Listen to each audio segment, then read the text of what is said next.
जाए दाए जान इतना जगह बजाता।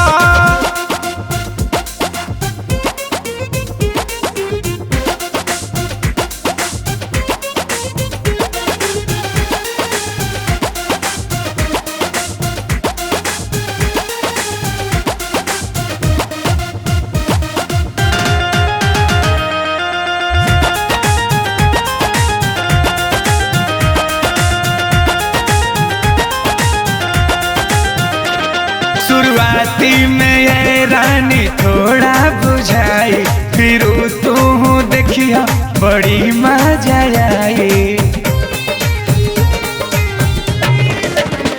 तोहरा माजा के चक्कर में सहल ना सहाता, तोहरा माजा के चक्कर में सहल ना सहाता। जाए दाए जान इतना जगह बजाता, जाए दाए जान इतना जगह बजाता ना।